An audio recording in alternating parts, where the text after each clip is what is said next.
வாருங்கள் நண்பர்களே, இனிய மழலை தமிழ் யுகம் உலகத்திற்குள். பசுமை நிறைந்த காட்டில் ஒரு பெரிய மாமரம் இருந்தது.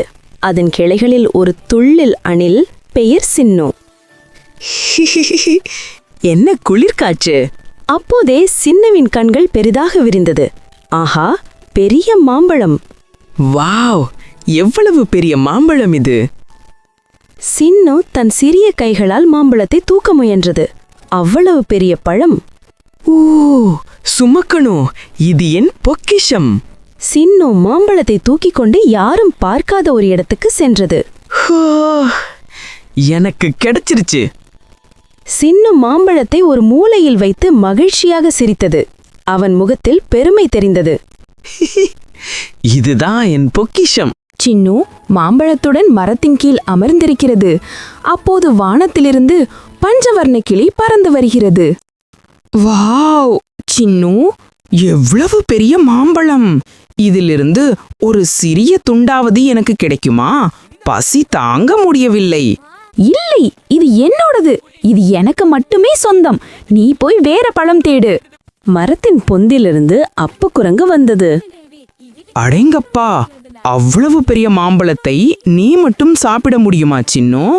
எனக்கு ஒரு சிறிய கடியை மட்டும் கொடு பார்ப்போம். போ போ, இது எனக்கு சொந்தமானது. நான் ஒருத்தனே சாப்பிடுவேன்.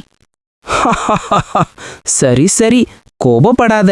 நீயே மாம்பழத்தை சாப்பிடு. சின்னு மாம்பழத்தை சாப்பிட முயற்சிக்கிறது. ஆனால் அது வழுக்கலாகவும் பெரியதாகவும் இருக்கிறது. அடடா, மாம்பழம் சின்னுவின் கையிலிருந்து நழுவி ஓடைக்குள் விழுந்து விட்டது. ஆ, என் மாம்பழம் போகுது போகுது, பிடிங்க பிடிங்க! மாம்பழம் பாறையை நோக்கி போகிறது. மோதினால் உடைந்துவிடும். இல்லை, என் மாம்பழம், பிடிங்க பிடிங்க! அப்பு குரங்கும் பட்டு கிளியும் இதையெல்லாம் பார்த்து கொண்டிருந்தன. சின்னு பயத்துடன் நண்பர்களை பார்த்தது. அவளின் கண்களில் மன்னிப்பு தெரிந்தது. அப்பு உடனடியாக ஒரு நீண்ட கிளையை எடுத்து மாம்பழத்தை தள்ளி காப்பாற்றுகிறான். சின்னு சின்னு, பிடி பிடி, மாம்பழம் உன் பக்கம்தான் வருது. மாம்பழம் இறுதியில் சின்னுவின் காலடியில் வந்து ஒதுங்கியது. நண்பர்களே, என்னை மன்னித்து விடுங்கள். நான் பேராசையுடன் நடந்து கொண்டேன். நீங்கள் எனக்கு உதவ மாட்டீர்கள் என்று நினைத்தேன். நன்றி. பரவாயில்லை சின்னு. சின்னு மாம்பழத்தை 3 சம துண்டுகளாக பிரித்து ஒரு துண்டை பட்டுக்கும் இன்னொன்றை அப்புக்கும் கொடுத்தது. 3 நண்பர்களும் ஒன்றாக அமர்ந்து மகிழ்ச்சியுடன் மாம்பழத்தை சாப்பிட்டனர். நீதி: பகிர்ந்துண்டால் பசியும் தீரும். பகிரும் மனம் எப்போதும் துணை நிற்கும்.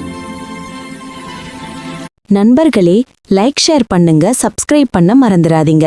அப்போதான் நம்ம மீண்டும் சந்திக்க முடியும். நன்றி, மீண்டும் சந்திப்போம்.